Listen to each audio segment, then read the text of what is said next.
Well, you, But you could have just told him, you tell the ones that were sleeping during the first one.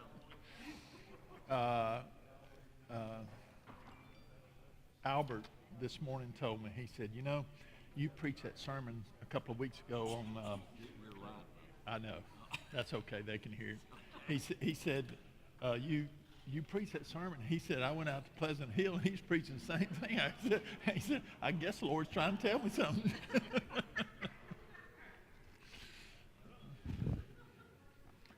I just want to say great minds think alike, maybe, Okay, I got one request. Everybody good? Drop me down a little bit. That's too loud.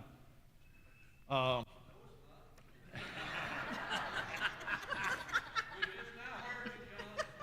who that was. Remember who you're talking to, what age group?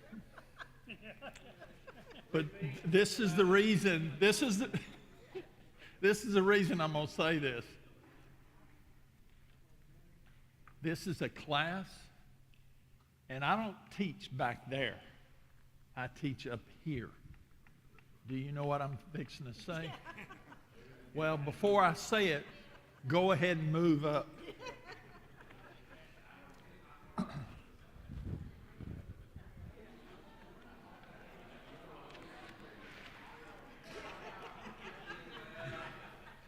I guess you better turn it back up. Some of them didn't hear. Y'all appease me and move toward the front. Please. I'll do it like my mother said, with sugar on top,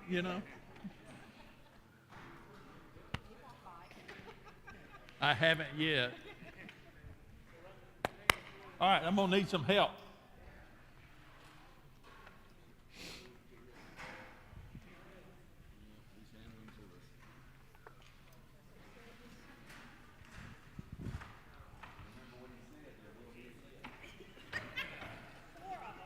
But now, you have to understand, you've got all the questions on that handout that's going to be on the test. I didn't ask the questions, but I'm telling you how I asked the questions. They never did that when we were growing up, did they? Let me tell you, it doesn't improve the scores.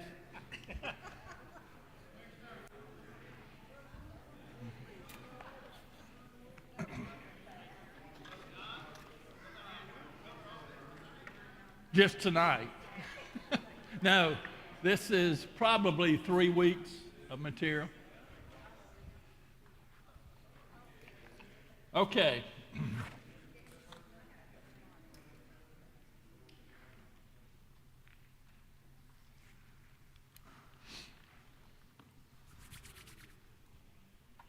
Thank y'all for being back tonight. I don't know. I've got the names. I gave them to.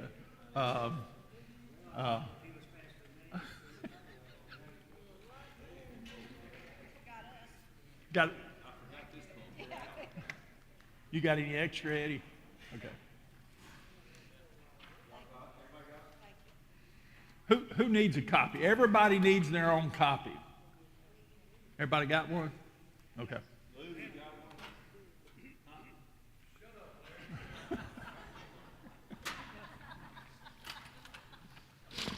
If I didn't know it was brotherly love, I'd be in trouble here. Whoa, this looks complicated. But you got all the answers. I told Angela count how many there was that was here last week, and I said add a few. I said there'll be some more coming, maybe. Or something. Yeah, some leaving, but this is multiplied. My goodness. Okay. Before we get started, let's start with a word of prayer. We got any quick prayer requests? Man, I'm glad we're all prayed up. Let me mention to this, my wife sent me this afternoon. One of the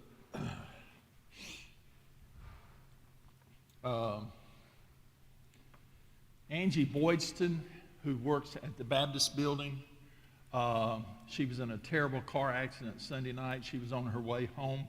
She had gone to a conference representing the Baptist building, and she was on her way home after the conference in Memphis.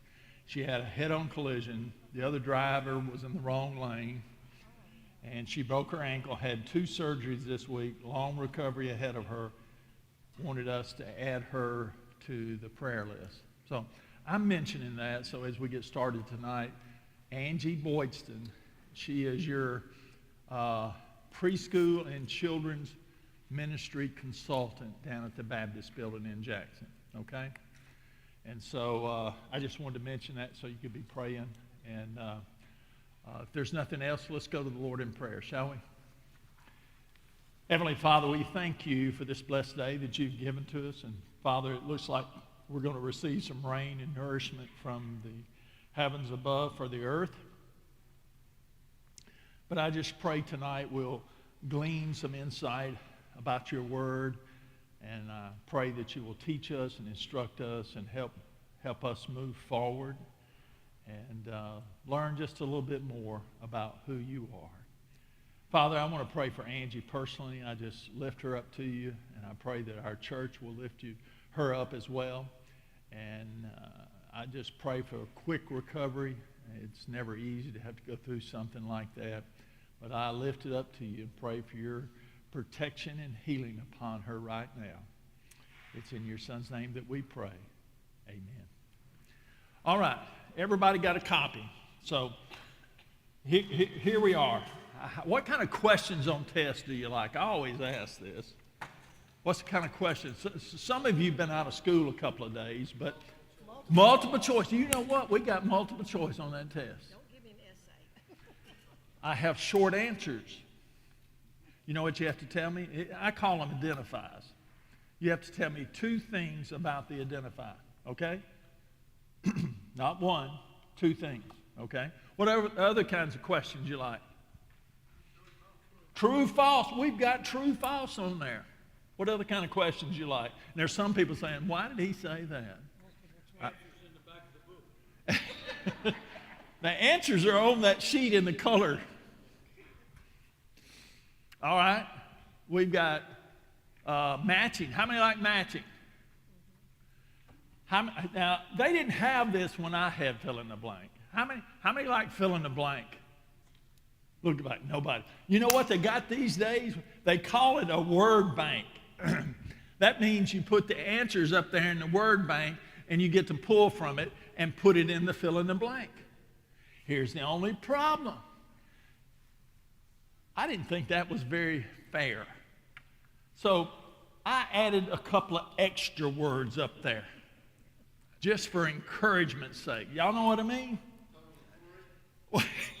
I'm not going to say how many, but that's in order that you know it. You can go through and pick them out and say, well, this is this is that, you know, and we eliminated everything else. And then you say, that sounds awful important, but yeah.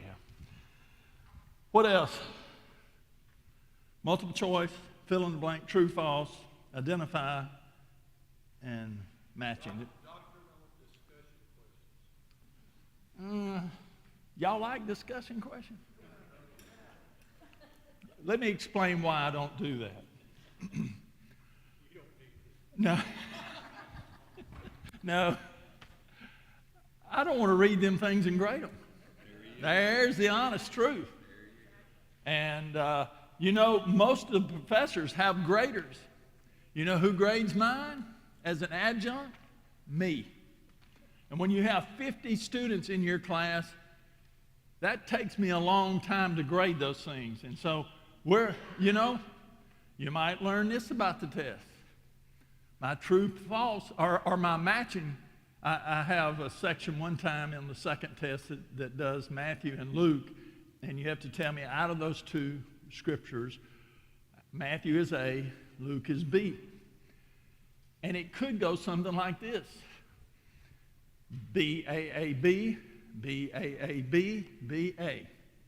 Now, why do you think I would do that? It's easy to grade. It's easy peasy, right? You might find other things on the test like that. but you'd have to figure it out. The students wasted their time, half the time, trying to figure it out. Yeah, to get what the code was. So we're going to get started here tonight. I don't mind you interrupting because you're not getting a grade on this. I just want to give you a test so that you can see how you're doing and whatever else. All right, let's talk about between the testaments, the interbiblical period, if you will. This is the period of time extending from what we consider the close of the Old Testament until the birth of Christ. We call it the intertestamental period or the interbiblical period. And a general knowledge of this period is critical in helping understand the meaning and the message of the New Testament, especially considering the historical context. Now, from the end of Malachi to the beginning of Matthew, the life and the cultural setting of the people of Palestine changes drastically. We said it last week. How many years? 400 years. And it might be along the lines of, some have said 430, but it's a long time, 4 centuries. Now, neither the Old Testament nor the New Testament provides us with very much information concerning this period. So what we know about it comes from other sources. This is where we begin the test questions. 3 primary sources. Number 1, and by the way, that's a fill-in-the-blank question. You know how I ask my fill-in-the-blank? There may be 3 answers that could go in the fill-in-the-blank. I may give you 2 and you have to give me the third, something like that. Or maybe I give you 1 and you have to give me the other 2 along those lines. But the writings of Flavius Josephus. Have you heard of him before? Have y'all studied history? Okay. And he had several writings, and by the way, Josephus is in an identified question. So what am I needing to know from you? We've gone on 2 things, thank you. So number 1, he's a Jewish historian. Another thing is he's a military commander. How many things is that? All right, you've got the question answered. See, I'm such a hard teacher. Now, I say that, but I'm telling you, when these students come to class, well, I forgot it was today. What do you want me to say to that? Yeah. You can tell teachers here, can't you? Tough luck. You can't bend because they'll break you if you start to bend. He wrote 4 major works, but the major one is entitled The Antiquities. It consists of several volumes. It was written AD 93, 94, something like that. It's a history of the Hebrew nation from creation to AD 66. And that was the date of the beginning of the Jewish war with Rome. Now, here's the second source. We got 3 sources. Here's the second. It's the Apocrypha. Now, that's a matching question. So what you're going to see is Apocrypha, and you're going to have to match it with something. And basically, it's the Greek term meaning hidden or secret. And that'll be it. How many books are there? Does anybody know without looking? I guess you've already seen it. 14 in all. 2 of the books are especially helpful because they deal with this period of time, and it is 1st and 2nd Maccabees. Now, Protestants, by the way, are we Protestants? We are. We do not regard these books as inspired in the same way that we accept Scripture, okay? But they are helpful to us. So, here's the third, the work of secular historians. And we have 2 groups. You have Romans and you have the Jewish. Let's look at the Romans first. Pliny. This is identify questions. Problems existed in the Roman province of Bithynia. So Trajan, the emperor in Rome, sent Pliny the Younger to be its governor and retain order. He ruled in the northern province of Asia from about 111 to 115 AD. Some of his problems had to do with Christians, so he wrote to Trajan that referred to Christianity as an absurd, extravagant superstition.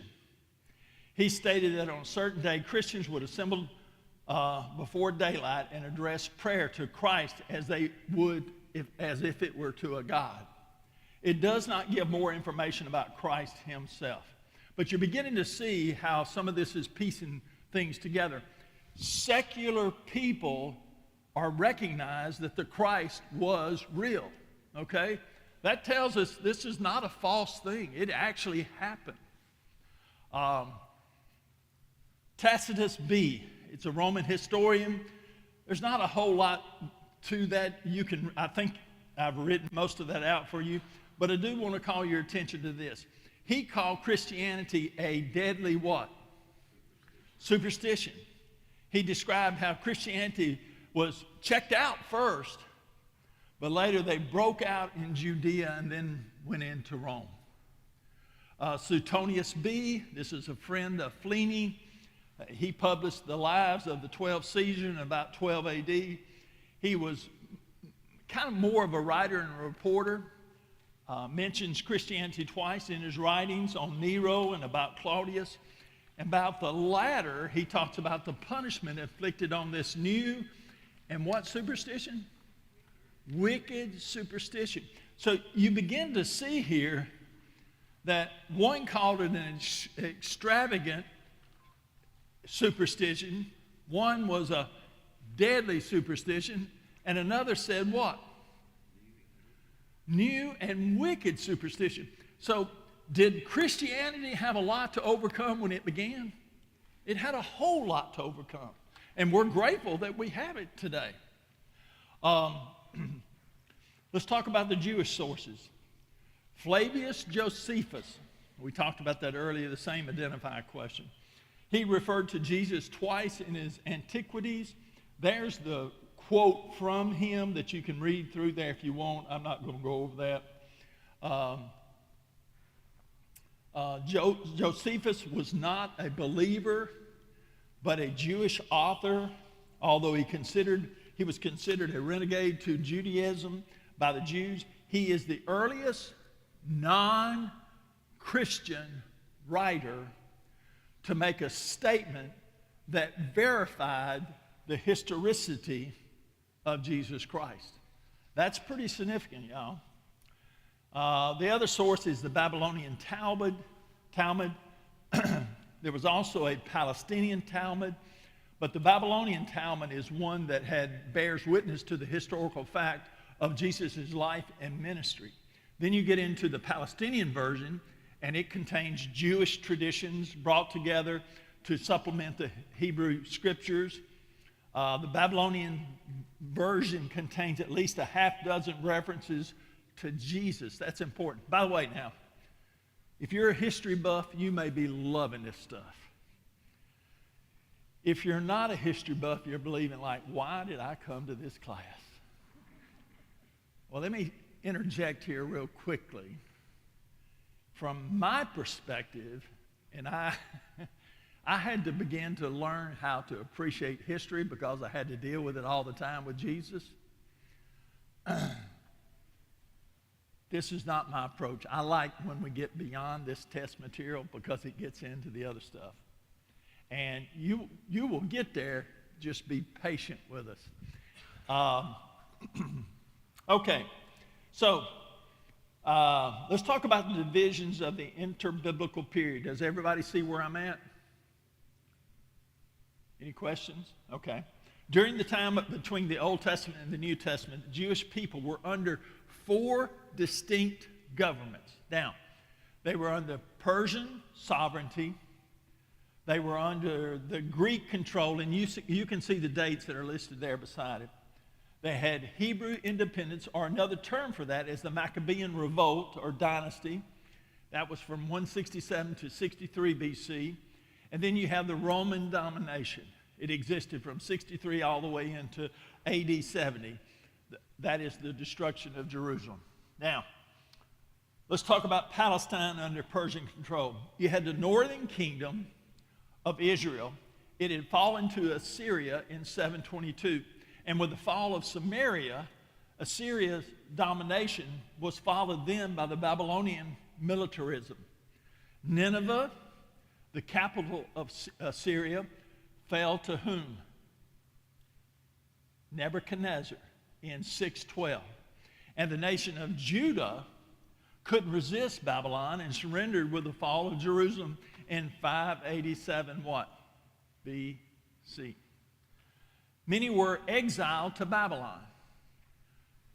The Persians were gaining strength under Cyrus the Great. Cyrus finally conquers Babylon in 538. How does he do it? He dries up the riverbed of the Euphrates and marches under the gates. Cyrus's policies were more lenient than Nebuchadnezzar's, and he allowed those who had been exiled to return to their homeland if they wanted to. Cyrus was not a worshiper of Yahweh, but he was certainly used of God as a tool to accomplish the Father's purpose. He's referred to as God's shepherd in Isaiah 44:28 and God's anointed in Isaiah 45:1. Some returned, but many did not return. The temple was rebuilt under whom? Anybody remember? You can just tell me what it started with. A Z. Zerubbabel. Ezra instituted religious reforms, and Nehemiah oversaw the rebuilding of the wall. All that is recorded in Ezra, Nehemiah, Haggai, and Zechariah. Now, Greek sovereignty. The Greek way of life is called what?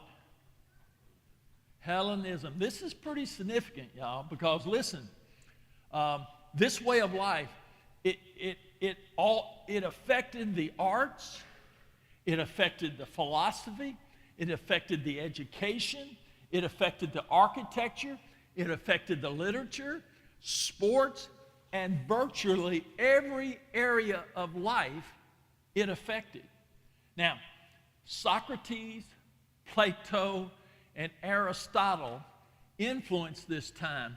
We still feel the influence of Hellenism during our time today based on much of what has happened here.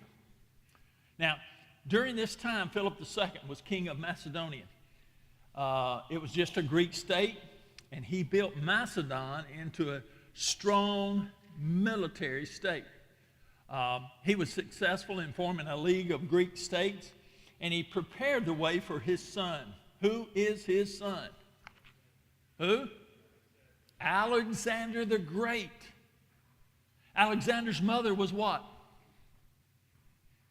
Anybody remember history? Olympias. Okay? He was handsome. He's athletic. He loves hunting. He loves riding. See, back in that day and time, a lot of us didn't. How many grew up riding horses? A couple of us, but the majority of us didn't. Now, Lou is being timid. He really did. Didn't you grow up riding horses, Lou? I rode a few. You sound like me. We had a horse, my Aunt Essie. Y'all know Dorinda. This was her grandmother. It was my Aunt Essie. And they had a couple of horses out there that we'd go out to their farm and we'd ride. And there was a big old persimmon tree that had limbs just right here. And it was everything we could do to get those horses away from the barn. But as soon as we turned them around, had no problem getting them back to the barn by way of the persimmon tree. And I mean, they ran hard to that persimmon tree.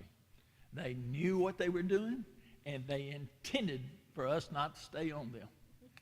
And we would get by, you know. I'm literally telling you, we're yanking the reins over here, and their necks are bent as they move right toward that tree.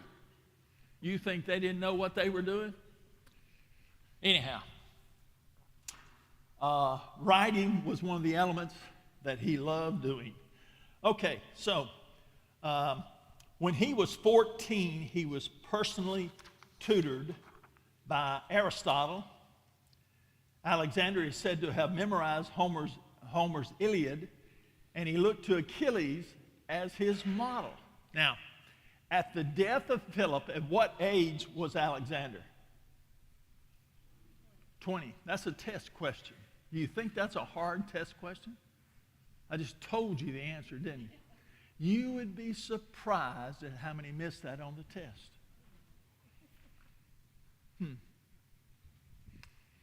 You know why? Most of them didn't study. I'm just telling you. I can look at a test, or I can hear them ask me questions, and I can just about tell you how much they studied. Don't even have to look at their paper. I can just about tell you. After doing this, how long did you teach? Did you teach? Almost 30 years. I taught 24 or 5 years, something like that. So I was right behind you. So I put in a lot of time, and you could tell. You could tell. How long did you teach? Y'all know what I'm talking about. My tests were all essay. All essay. And I graded them myself, and I had 5 classes. And you're a better woman than I am, I'll tell you that. No, but they knew it when they got out. Well, that's true. That's true. But now, I had a full-time job. I was doing adjunct work, so I had a family. I didn't have time to do all that, and I didn't. So I'm sorry. I will say this. I had excellent marks as far as a teacher, okay? They all loved my class. They didn't all make the grades they wanted, but I told them it wasn't hard to make it, but you got to study. I even told them how to study. Did you teach your kids how to study? Tried to. I tried to as well. I said, look, this is a night class, right, like we're doing right here. I said, go home tonight, get you something to eat. You know how teenagers are. I said, get you something to eat. Watch TV or whatever you're going to do. Pick up. They don't watch TV anymore, by the way. I said, do what you're going to do, and then you go back over your notes. All you have to do is go one time, figure out what you know, what you don't know, figure out what questions you're not sure about. Write those down. I said, in the morning, before you get gone to class, I said, go over it again a second time. I said, don't touch it again for 2 days. After 2 days, I want you to come back to it. I want you to look at it one more time, and then you don't touch it until the night before. And I said, when you come to it then, it will be so easy to learn. You know how many listened to me? None of them. Now, I had studious students, y'all understand. They were always topping the charts out. Y'all know those students. Always busting the top out, but that's the 0.5% maybe. Anyhow. My comparison to my kids always was that bread is good, but if you try to swallow a whole loaf, you're going to choke on it. Eat it in small increments, in small bites, and that's how you learn. And that's essentially what I was telling them. Grab hold of this 2 or 3 times before our next class, and then let it go. Take care of that week. Do it 2 or 3 times.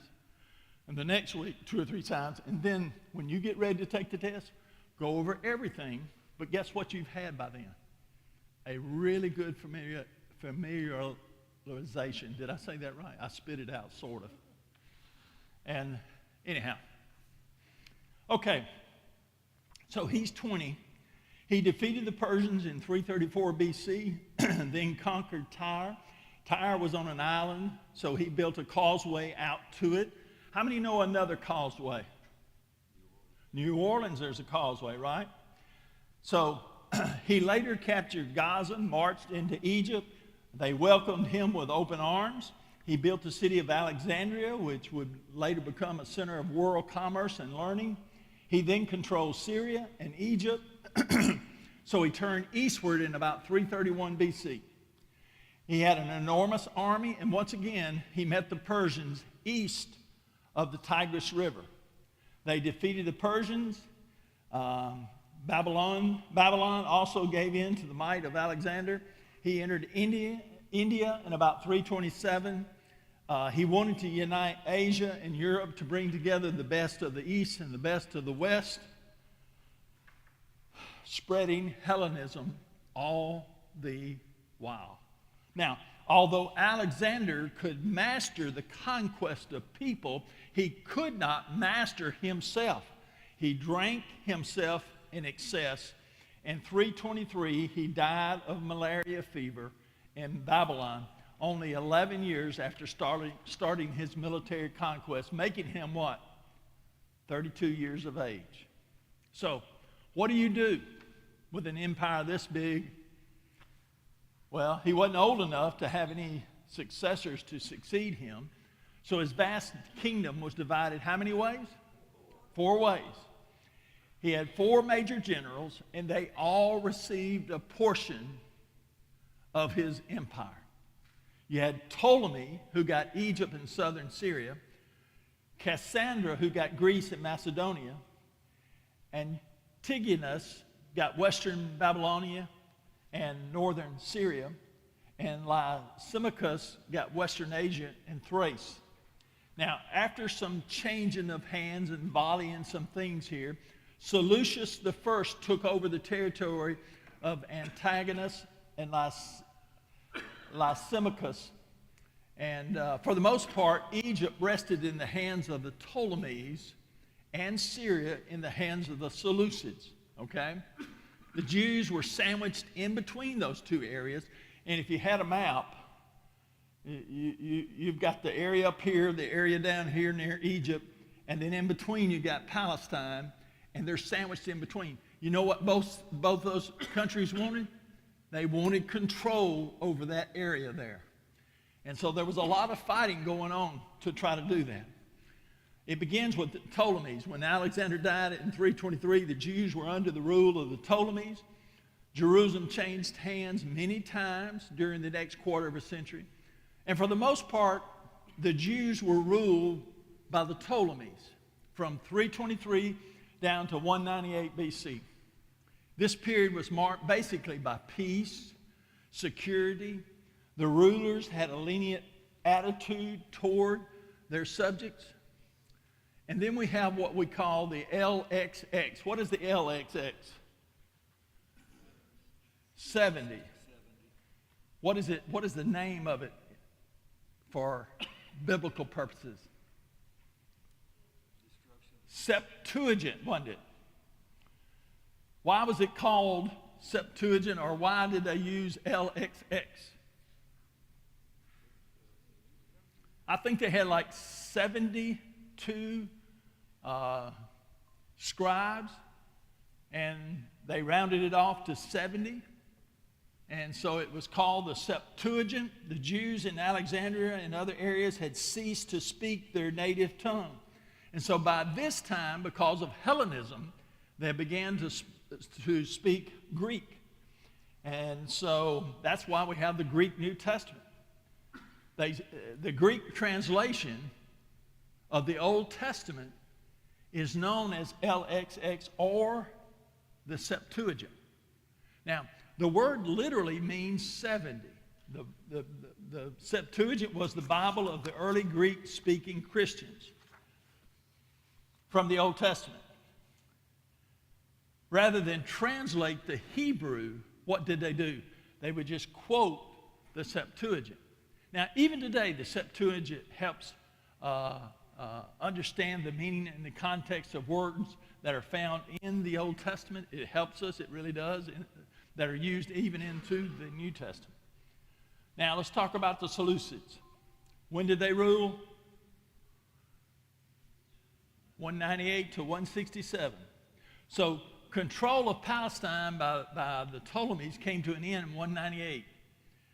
Antiochus III, Antiochus the Great, if you will, defeated the Ptolemies, took control of Palestine. Antiochus the Great was followed by Seleucus IV, then by the grandson of Antiochus the Great, who was Antiochus IV. He had a couple of nicknames. What were they? Epiphanes, which means manifest God, and epimanes, which means madman. He promoted Hellenism radically, so he was very excited about it and pushed it. He was ruthless toward the Jews. He slaughtered the citizens who did not bow down to him. What would we do today if we came under persecution? We've fought, we've given up our lives so that we could have our freedom to worship as we see fit. Is that right? What if we got conquered by another country and we started getting attacked? What would we do with our faith? Would we stand tall? Would we take persecution? Or I'm not going to go through this. I'll just deny that I'm part of that Christian bunch. What would you do? That's an interesting question, isn't it? Well, that's not going to happen in my lifetime. Well, guess what? It could. It very well could. All right. So he's hard on these Jews, and many devout Jews were massacred in the synagogues as they worshiped on the Sabbath. The temple was plundered of its treasures, and it was made into a shrine to the Greek god who? Zeus. He sacrificed a sow on the altar of burnt offerings. He poured the broth all over the building. He made observing the Sabbath and circumcision and observing the Jewish festivals, possessing copies of the Hebrew Scripture, punishable how? Death. Because you owned a certain book. This began a horrible religious persecution. Now we have the Maccabean revolt. What's happening here? In the village of Modine lived a priest by the name of Matthias, who lived with 5 sons. Who are they? John, I like that name, that's a good one. Simon, Eleazar, Jonathan, John and Jonathan. That must have been a popular name back then. And Judas, okay? Now, they were of the Hasmon family, also known as the Hasmoneans. In 167, one of the Antiochus' officers built an altar to Zeus, and he offered a reward to Matthias if he would set an example and offer a sacrifice to Zeus. He refused. But then one of the younger Jews stepped forward and said, I'll do it. So what did Matthias do? He killed his Jewish fellow man, and he killed that officer of Antiochus. Then he fled to the hill country of Judea with his 5 sons. They went on a campaign destroying pagan altars and encouraging people to observe the Mosaic law. Matthias then dies in 166 BC, but his sons continued the fight. And prior to his death, the father had appointed Judas to replace him as the leader. Judas's nickname was Maccabeus, which meant what? The hammer.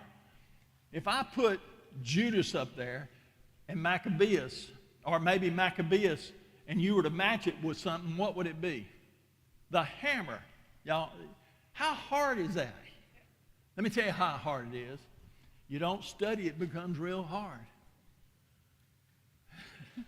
These students, I'm just telling you. I'm telling them what the questions are, how they're going to be. They don't care. Anyhow, they just interested in me giving them an A for an easy class. They didn't find it so easy. So anyhow, the Maccabees. Judas was a solid military leader. He won a lot of battles against the Syrians. He conducted guerrilla warfare against them. Now, Judas and his forces even entered Jerusalem. He cleansed the temple. He destroyed the pagan altars and gods, right? They repaired the building. They replaced the altar to Jehovah. And on December the 25th, the temple was rededicated to the worship of God. This resulted in an annual feast called the dedication of what? Hanukkah, right? Hanukkah. Have y'all heard that term before? So that's where it comes from. Y'all know the backdrop to that, or how that came about. Now,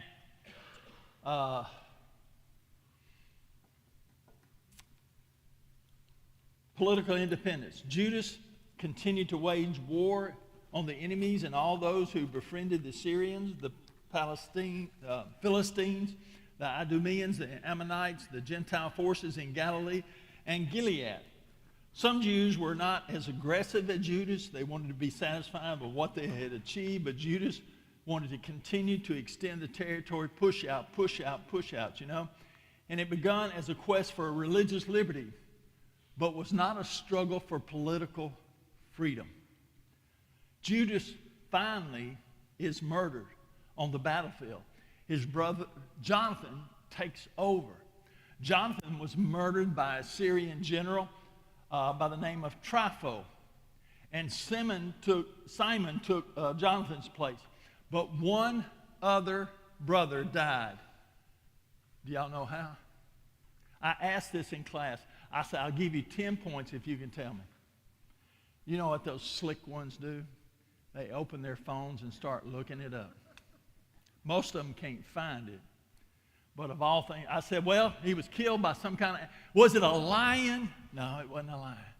Well, was it a tiger? No, it wasn't a tiger. Some of y'all probably looked ahead, but I'll just keep saying, and they said, well, did this happen? Did a donkey kick him? I said, no. Of all things, an elephant sat on him, and he died. You can't make this kind of stuff up, you know. It is what it really is. So, are y'all listening pretty quick? Are we running out of time? All right. The Syrian king, Demetrius, granted Simon and the Jews political freedom and released them from paying all taxes. The Jews had an autonomous nation once again. This freedom lasted until Rome was captured in 63 BC. The entire period only lasted about 80 years, and it was the only independence the Jews knew between 587, 86 to the middle of the 20th century. That's a long time, isn't it? So, let's talk about under the Hasmoneans. With the beginning of the rule of Simon until 37 BC, Simon and two of his sons were finally murdered, listen to this, by Simon's son-in-law. And you have to be careful these days who you let your daughters marry. I'm just saying, you have to be careful. And he restored the country. John Hyrcanus took over as ruler. He restored the country to much of its status before the reign of David. He identified himself with the Sadducees. By the way, in your notes, I think you're going to have, let me see your thing. Let me make sure you got that.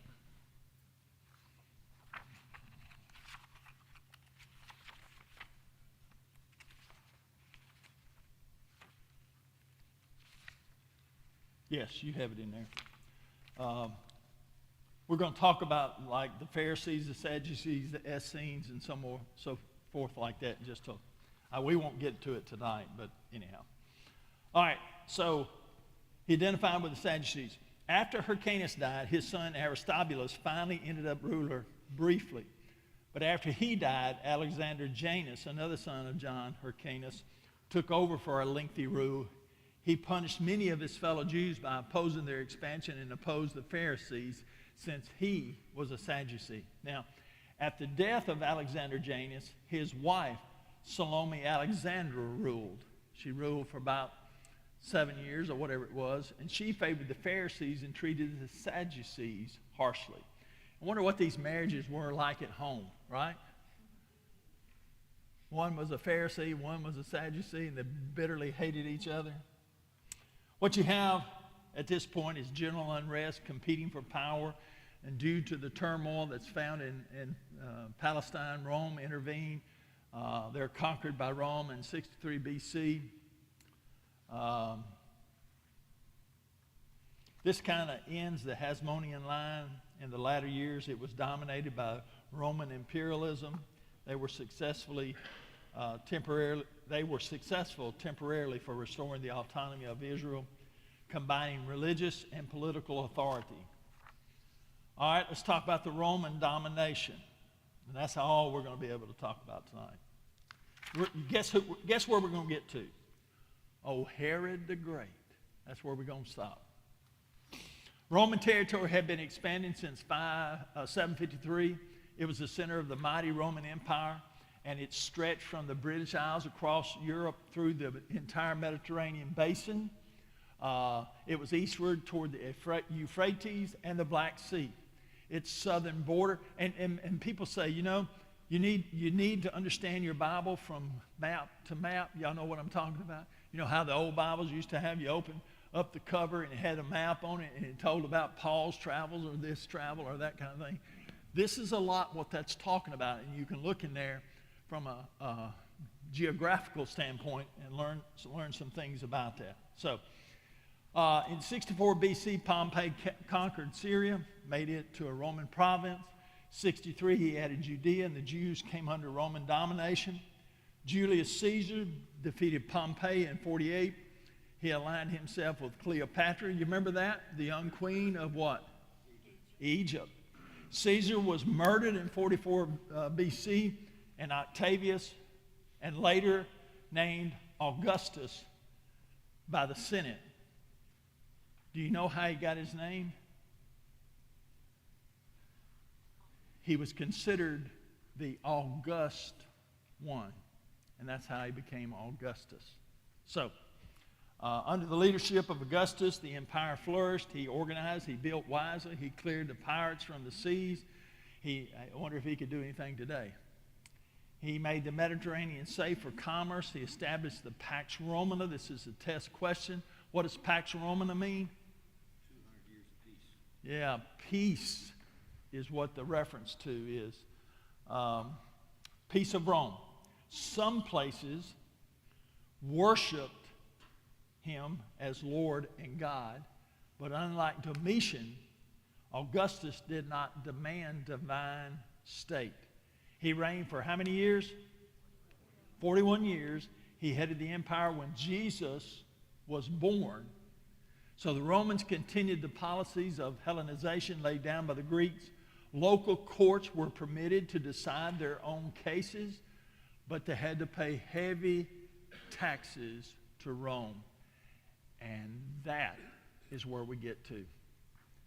Y'all been really good. Y'all paid far more attention than I thought you would.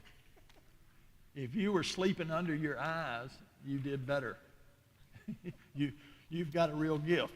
So anyhow, we'll pick up there with Herod the Great next time, and we'll just go straight through till you have test time, and then I'm gonna give you the test. You can take it home, look at it, and see if you could answer the questions or whatever. And if you want the grading sheet, I'll bring that for you, and you can have that. That's a pretty good class. Take the test home, isn't it?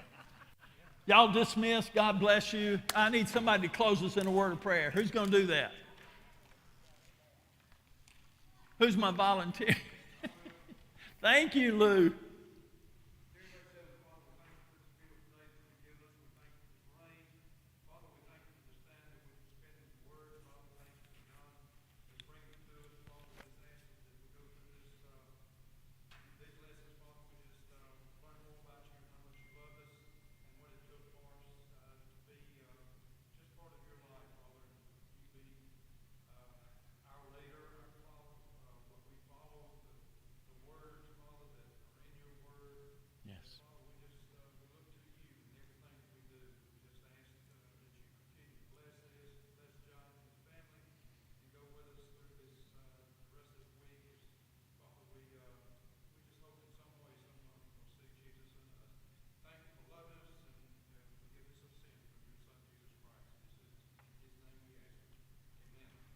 God bless. Take the church with you, okay?